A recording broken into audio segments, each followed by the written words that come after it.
Hello, everyone. Welcome back to another episode of the HR Leaders Podcast, the show where we explore the future of work with industry experts and HR executives in the world leading global brands. Today, we have a special guest on the show. We're joined by Devin Brown, Chief HR Officer at Kern County. Welcome to the show, Devin. How are you? Good morning, Chris. I'm doing well. How are you doing? Not too bad. Not too bad. It's how the world has changed since we last spoke. Yeah, it seems like every day we're dealing with a new issue here in Kern County. I mean, just yesterday we had a 6.1 earthquake north of our 6.1. Yeah. Wow. I was in my office and I felt the rumble and I was like, whoa. Oh my God. It wasn't just the train that usually goes by my office. It was something different. But yeah, all new challenges every day, and government certainly in the mix of it all. Yeah. Certainly. We don't know what next. We've got COVID, we've got earthquakes. It's we've got unrest around the world, right? Sure. It's a crazy time to be alive. Well, in the United States, we certainly have an election coming up in November, so that's another thing. If we haven't heard about it, we've tried to forget, but we know it's coming up. And I'm sure we're going to be in the middle of that in a couple of months. But yeah, it's been a challenge for people in the public sector, just dealing with all the crises and emergencies that have popped up, and we're certainly not immune to the financial impacts of this. I know a lot of businesses around the country, around the globe have been severely impacted by the shutdowns and, all the COVID-19 related issues, but government certainly is feeling it too. And so that's another element to things we're dealing with in post shutdown world and certainly during this pandemic. Mm-hmm. When I was looking at my diary this morning and I see that we had this scheduled, I was thinking, you're the first CHRO I've actually had I'm going to have the chance to speak to from a public sector perspective, as well. So I'm super excited to get into the conversation. For everyone listening, how many people do you actually employ in Kern County? So Kern County is a medium-sized county. We're in California, just in case the listeners there are wondering. We're just north of the Los Angeles County, which so we're not a massive county like LA, but we're a medium-sized county. Bakersfield is our main seat. It's where I'm at right now in California, and it's about 800,000 to 900,000 people in the county. That's 800, 900,000 people. Yeah. So it's like a little big county. I love the fact that 800, 900,000 employees is like. Oh, small. Sorry, we don't have that many employees. That's how many residents we have. I was about to say, okay, how many employees are you looking after? Yeah, that would have gray hair. We had 800,000 people, but no, it's 8,000 employees. Oh, 8,000. Okay, still a large number of people. So, go on. Sorry, I was going to say we're one of the biggest employers in the county for sure, and so we certainly are someone that hires and employs a lot of our residents. Yeah.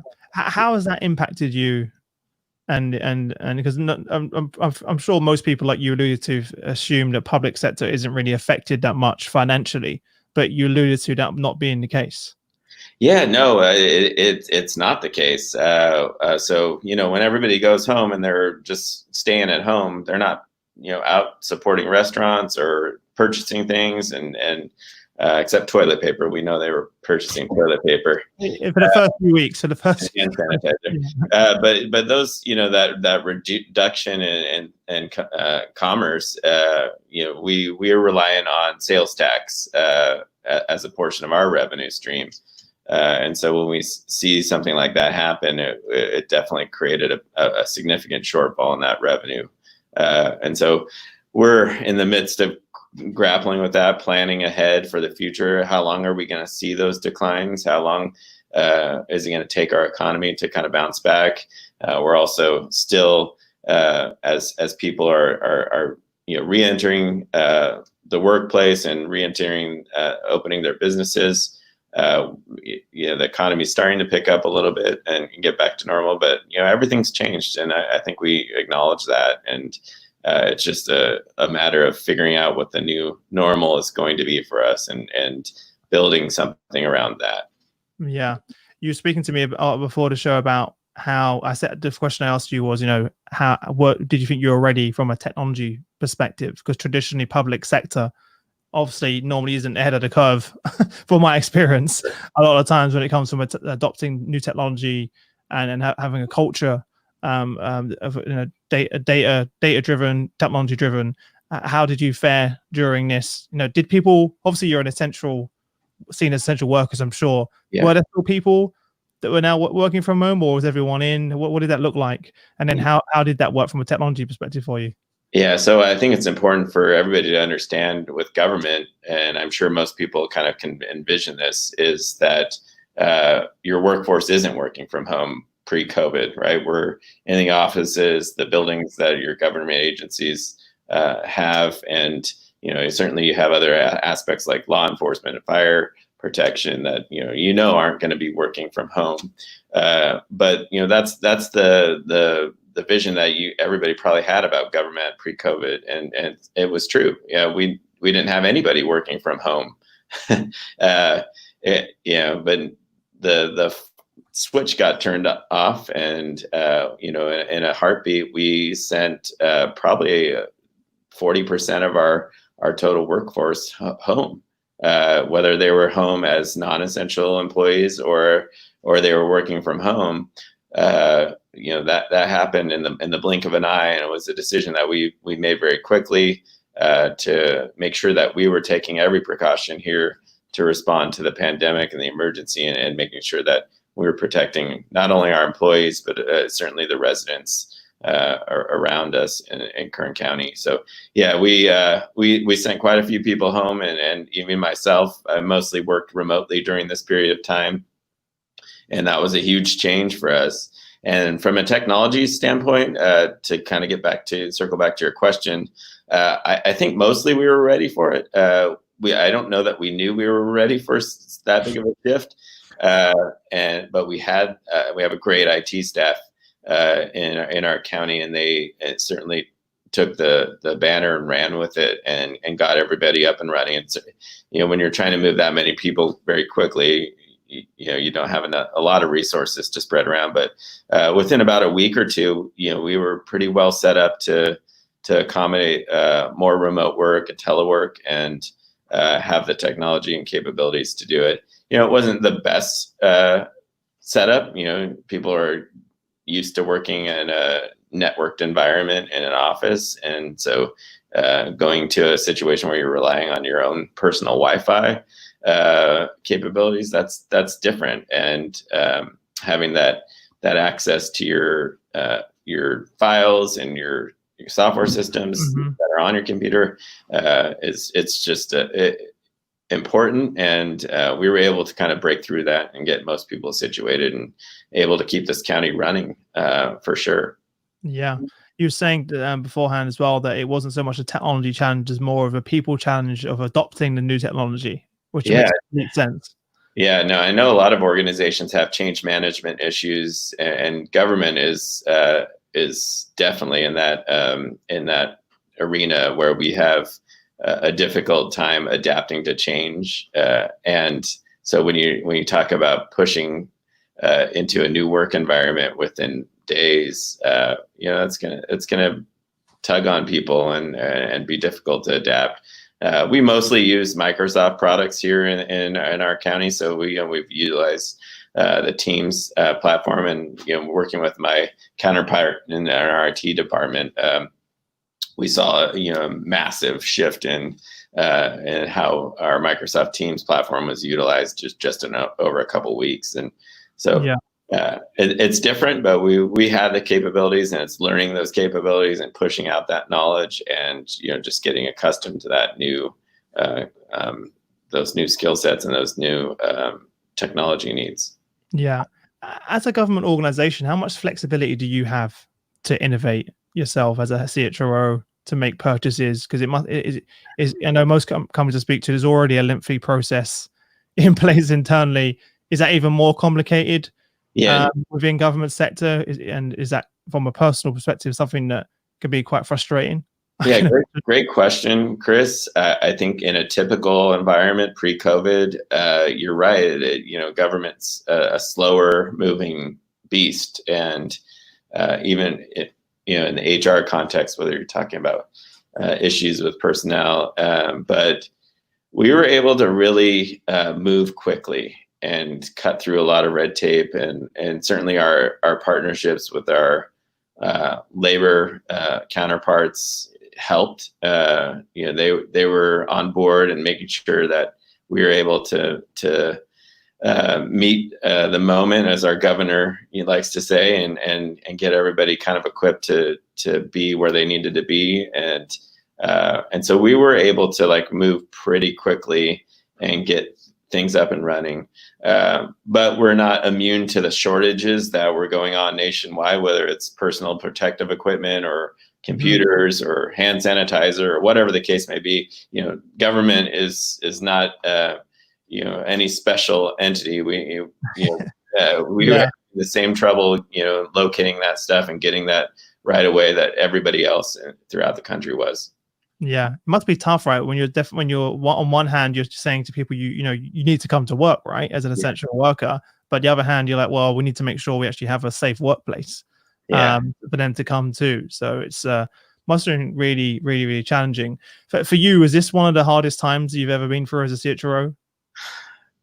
Yes, I would say it has been the most challenging time, but I think we approached it very strongly from the very get-go. I have a great team around me of people that I rely on every day to kind of help me wade through all this, and they certainly helped in kind of building this new construct of how we're going to communicate to those 8,000 people. And if in government, mostly you have all these separated agencies or departments that are under the whole county umbrella, which I kind of work under too as well. And so connecting with those people, how do we network and get stood up to flow the communication down so that it reaches everybody quickly?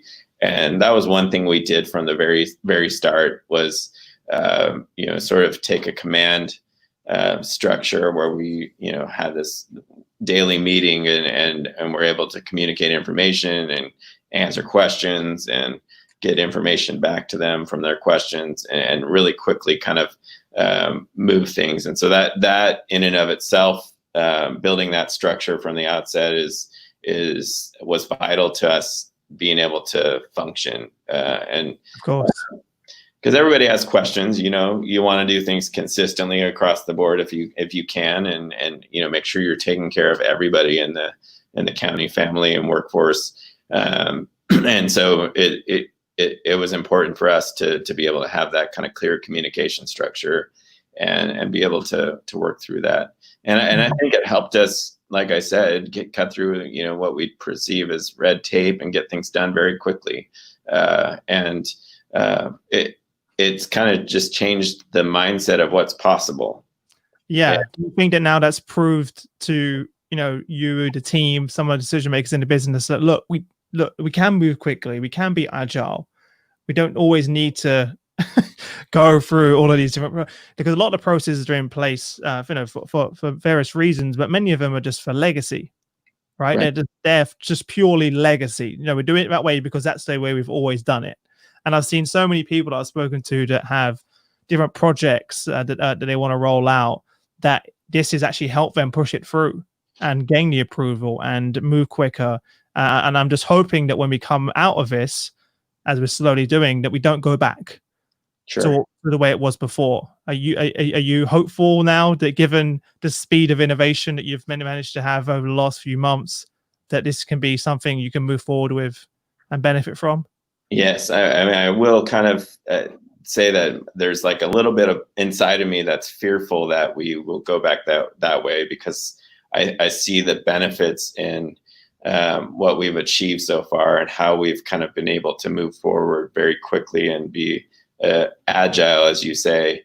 And that agility is, I think, something that government's been lacking for a long, long time. We've wanted it. We were not sure that we could operate under that kind of new construct, but I think you have no choice now. that we can. And so like, there's this little bit of my heart when we started moving people back into the workplace. I hope things don't go back to the way that and so it's important for somebody in my role to make sure and steward us so that we don't, and so that we constantly think of like, remember back in March when we did this amazing thing. And I'll kind of tell you a story a little bit about the agility and how we were able to do something very quickly. So in our county, we sent people home very early on in March, and then that was kind of the message that was delivered. And like I said, we set up this new communication structure, and then 3 days later, our governor issues this massive stay-at-home order after hours, 6:00 p.m. here, West Coast time in the States. And I said to myself, we need to get all our people on a call immediately to be able to talk about this and what this means for us. And I was able to set up a conference call with a group of people within a half an hour. And I was shocked at how many people were tuned in and like ready to hear and kind of like be ready to kind of respond. And it was just kind of amazing that I expected it was just going to be me and my team and maybe a few others. And, there was 40 people on this call, and I was like, wow, we really have come a long ways in just a few days. And we've proven that throughout this, the agility that we've shown in being able to respond to whether it's new laws passed by our federal government and implementing those, whether it's new creative ideas of ways we are supporting our workers through this pandemic. And then the process of bringing people back into the workforce over the last month or so, and meeting with them and talking through those issues and addressing them quickly so that they don't, fester. Yeah. What's been the big challenge then, for the people that are returning now? What has been the biggest? Because there's so many organizations that are here in the UK, we're only just starting to return. And I don't like to say return to work, because we've all been working. I just got really annoyed that I got a text message from the NHS health service in the UK saying return to work, and I was like, we've already been working. Return to the workplace. Let's say that instead. As well, what's been the challenges that you've faced in people returning to the workplace? Yeah. So I would say the biggest challenge is making sure that, at least from a mindset perspective, our employees feel like they're protected, right? We can't protect everybody every moment of the day. We don't follow them home and make sure they're wearing face. Yeah, who have you touched? What surface is impossible, right, to do that? But creating the environment and the context and making sure that whether it's doing temperature checks entering a building. Whether you do that, so everyone who comes in a building, you do a temperature check. In most of our departments, we do, and that's again not if you have a fever, great, you're going home, which we never did that in the past. People worked with the flu and colds and stuff like that, and now you go home if you're sick, and that's another cultural change that I think's happened across the board with COVID, but. And then, whether wearing face coverings and limiting meetings to whether conference calls only or Teams calls or video conference calls, those sort of changes in dynamics, and like really getting back into that. Okay, you need to set this up so that you may not personally feel like you're at harm, but others might, and building that kind of new environment where everybody can feel protected and feel like it's their right to be protected, and that's something we've tried to develop here, and thinking kind of more from an employee perspective first, rather than what's convenient. Because let's be honest, if they don't feel safe, they may as well be working from home, because they're not going to be productive. It's going to be waking up in the morning, oh my god, I've got to go to work again. And no one wants that, right? You want people to only return to work when they feel safe. to be able to do so. Because I don't know about you, but when I went to our office that we have, I walked in and I immediately felt unsafe because there's, almost like, the floor's been outlined of where I need to walk. There's sanitizers everywhere. There's like signs all over the place. It looks like a crime scene with tape everywhere. And I'm like, I don't feel safe. I don't feel safe here. I'd rather actually be at home where I feel safe than actually being this, even though they've designed it to be safer. Just by default, I didn't feel safe in my own office as well. So I'm just wondering how this is going to play out, because you may as well just kind of keep people at home if they can work from home and it's not affecting them, and it's great for you and you're still seeing productivity, and they're loving it too. Is there really any need for them to come back as well? Unless they have to, of course, unless they have a job where they're required to be in the office, right? Yeah, as well, but. We're still learning, right? No one seems to have a playbook. It's going to play out over the next few months that we're going to see. And my philosophy on that is, if you can do the work, get it done timely, get it done well, and be responsive. Like, why do we care where you're? Yeah, exactly. No, but I was thinking from a public sector point of view, it's again the whole culture that from in the UK. I'm going to speak for you. It's like you have to be seen to be working. Even I hope my co-founder Shane doesn't mind me saying this. His mum works in public sector in a Crown Court in the UK, and she's been working with a business I think over 30 years. And I was recently at their home. And she was saying how they're saying to her, no, she has to come in. Yeah. And it is an hour journey on the London Underground, which isn't the safest place either. Who wants to be on a cramped train with loads of people in the morning during COVID coming to work? She's also, elder, so she's obviously a bit more vulnerable. And she's literally going to go and travel an hour into London to sit on a laptop, to log into a laptop and do some admin work, which you can do anywhere in the world. And they're saying, no, you have to come in. And it's just crazy to hear that, especially with someone who's given 30 years of their career and dedicated that to public sector, to say that you have to come in to the office. I was so shocked. And maybe it's because we built all these beautiful buildings for people to work in, and fill them up. What annoyed me the most is some of the judges. So some of the more senior staff, there's exceptions being made. Sure.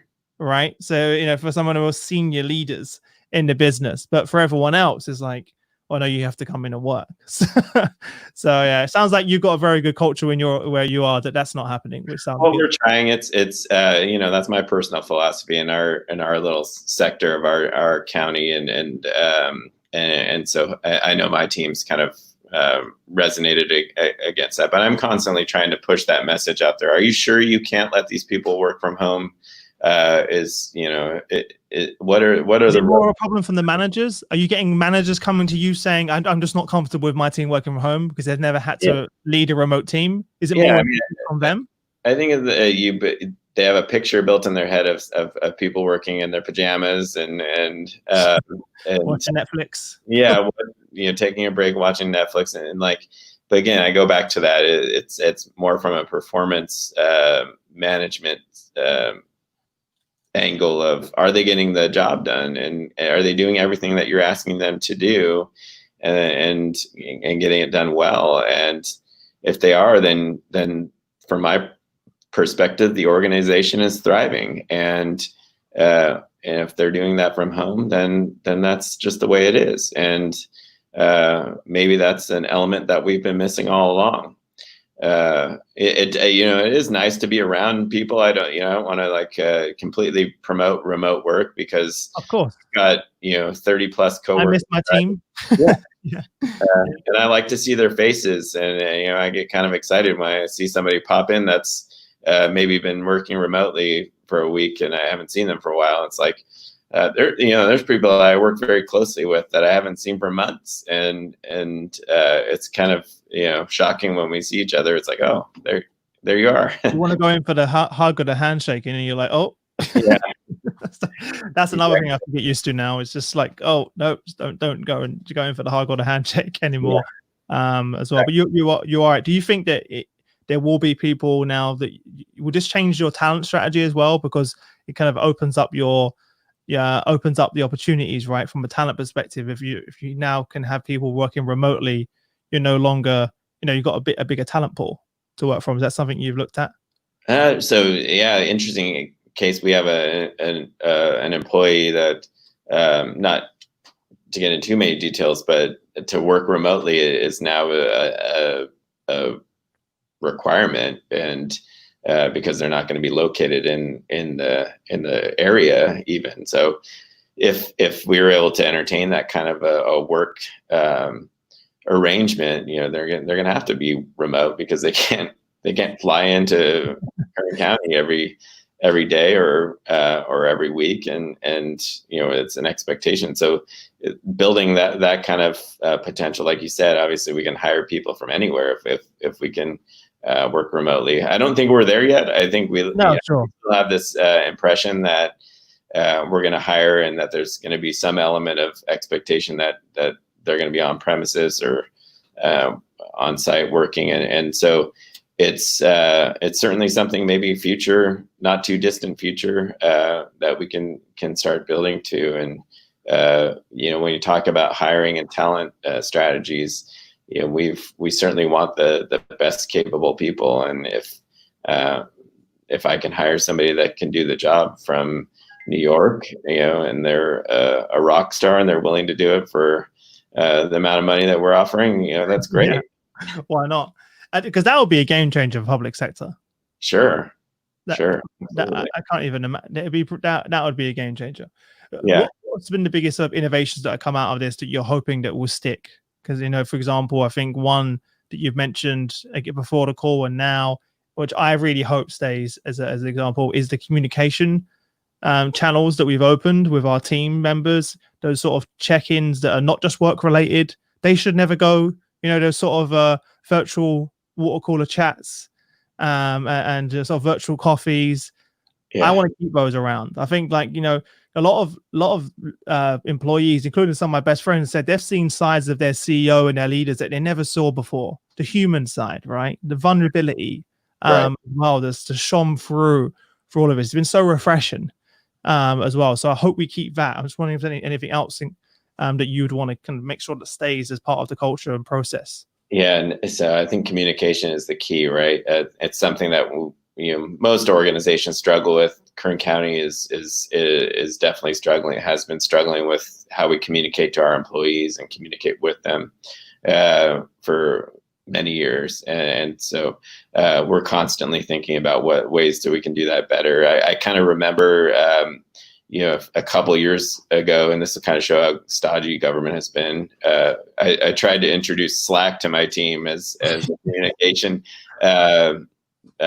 method, and it didn't take. But guess what? Microsoft Teams is the exact same thing, and for the last 2.5 months, it's thrived, and we've been able to communicate regularly and quickly, and in a non there's no obstacles to you were able to be honest and transparent and open and be very quick about our communications, and so it's interesting to me as somebody who has at least an innovative spirit to see, okay, a couple of years ago that didn't take, but today and COVID, everybody's doing it, and it's not just my team, it's everybody throughout the organization. Yeah. So it's safe to say that Microsoft Teams is here to stay then. Yeah, no, I think so. And they certainly can improve it a little bit, and as any platform can be. And I'm excited to see how we utilize that. And a good example is where our CEO is doing an all hands Teams live event on Monday, and that's something we've never done. And so these are the things that should be the norm, right? Right.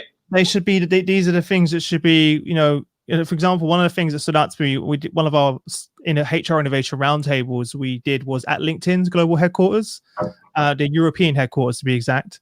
And we went in there, and when I walked into their office, it's a beautiful office, as you can imagine. But one of the things that stood out to me is in the in the main after the main reception, they have like a bleachers. So it's like a huge in the US, for example, it's like the stand in the stadium for everyone who doesn't know what the bleachers means. And I think it's every quarter, the CEO Jeff will do a live stream to all of the offices around the world and give them an update on what's happening. And that was just part of the culture before this. That was just part of the culture at LinkedIn, that constant communication as well, whether it's good or bad, right? Just constant communication. And then a whole sort of studio, TV production studio set up just for those calls. That's how important it was for them to communicate with their employees globally. And I was so impressed by that. And I thought that was pretty cool. Now, not everyone's going to be able to afford a production studio, but you've got things like Zoom and Microsoft Teams to be able to do that. So I think it's super important. Yeah, no, I think it's a necessity when you talk about building that trust and foundation with your workforce, and because they're the lifeblood. And if you don't have them operating behind you and producing along the lines with your vision and your mission, then you're going to struggle. And so bringing them along by communicating regularly, like you said, and openly with them is vital to success. Mm-hmm. Yeah, I've got a bit more of a personal question that I hope we don't mind asking, Devin. Is Sure. a lot of CHROs who steer clear of public sector because they say no, the red tape, it takes so long, and it's so difficult to actually have real impact and innovate, and they've chosen not to work, or they've had short stints and kind of left. What's kept you engaged and motivated so long? Because how long have you been working in public sector? Pretty much most of your career, if I remember correctly. Yeah, almost 13 years. 13 years. Yeah. And I've been in this role for nearly 5. So I was kind of born and grown up in public sector. So I don't have the taste of what Okay. Let's not give it to you then. Yeah.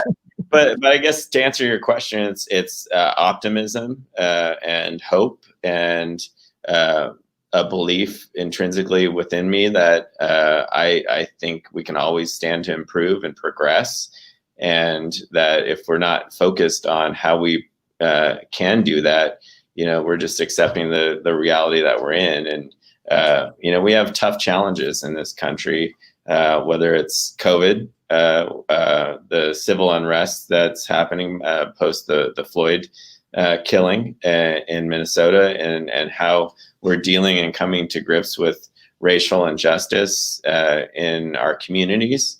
And then, from a financial aspect, Kern County's always struggled to kind of balance its revenues with its expenses, and so we're constantly having to face all these challenges. And if we aren't hopeful about building new structures and new ways of thinking, we're just going to have to suffer and wade through it. And I think there's a bright future for us in using this moment as a launching point to ensure that we can succeed as an organization and better serve our communities. And so I'm encouraged by it, and I certainly encourage all government HR leads to be hopeful and optimistic too. I think this is a tough patch that we're going to get through, but we're going to come out of it together and be stronger.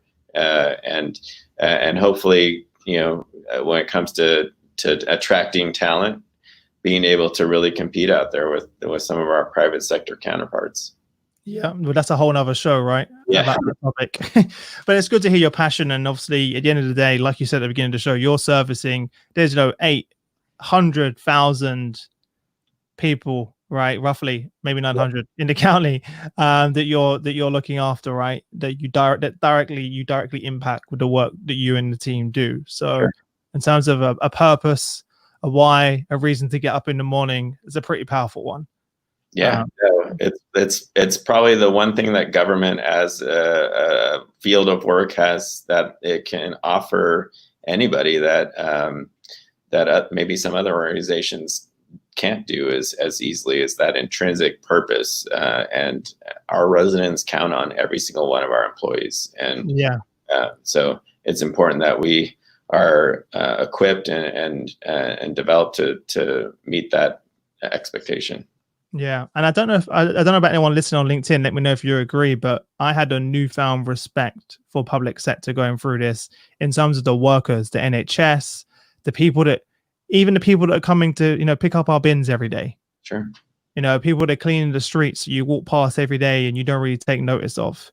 All of those people, the people that keep the water running, the electric on, everything.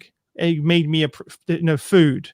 It made me appreciate that so much more, having gone through this pandemic, because whilst we were all panicking, they were out literally risking their lives, literally doing their job to keep our cities moving, as well. And that was something that I came out of it with a true appreciation for that. So thank you to you guys, and the incredible work that you do as well. And I'm sure your residents appreciate it as well, especially more so during these times. But before I let you go, Devin, if there's sort of one parting piece of advice, what would that be for everyone? And where's the best place for everyone to connect with you if they want to say hello and reach out to you? So I'll start with the end. You can connect with me on LinkedIn. I'm certainly accepting all connection requests. Devin Brown, and if you see my sort of cheeky title, it's disruptor of the HR universe. And I saw that. There's a pretty big title there. Yeah. Sometimes I feel like I wear a superhero's cape, but other times I'm more modest and humble, and certainly try to work through all the issues that everybody has. And I'm certainly open to connecting with anybody out there and communicating with them via that channel. But the one thing parting that I would say to anybody is to just develop a communication plan and believe that anything's possible. I think we've shown this as a society in the last few months of how we can adapt quickly to some really tough circumstances and really fearful environments. So I think we've all shown that we can come together and do great things. And I'm certainly optimistic for the future and try to kind of block out all the noise that tries to steer us in a different way. And so I think this is an opportunity for us to build on and really move forward how we develop and treat our workforces. Mm-hmm. And not just survive as well, but thrive. Exactly. It's even better. That's really what I hope. And appreciate you joining us, Devin. I'll let you go and get on with the rest of your day. I'm just ending here. You've got a few hours left? And started here in California. The sun's up, and it's not quite 100 degrees here in Bakersfield. I can't even imagine that. I'm dying. As you probably can see, I'm sweating here. It's 30 degrees in the UK, and for us, that's like the limit. We can't deal, and we don't have air conditioning in typically in most homes in the UK. So I'm like slightly dying right now. But 100 degrees, oh yeah, I can't even imagine. I'm assuming you're not spending any time outside. Yeah, no. And that's Fahrenheit too. It's not Celsius for those that are used to that temperature. So we're used to it here in Bakersfield. It's part of our summer way of life. Okay. I hope you got aircon. So as long as you got aircon, you're good. But look, I'll let you go. It was great speaking to you, and I wish you all the best until we next speak. Okay. See you later. Thanks, Chris. Bye. Bye.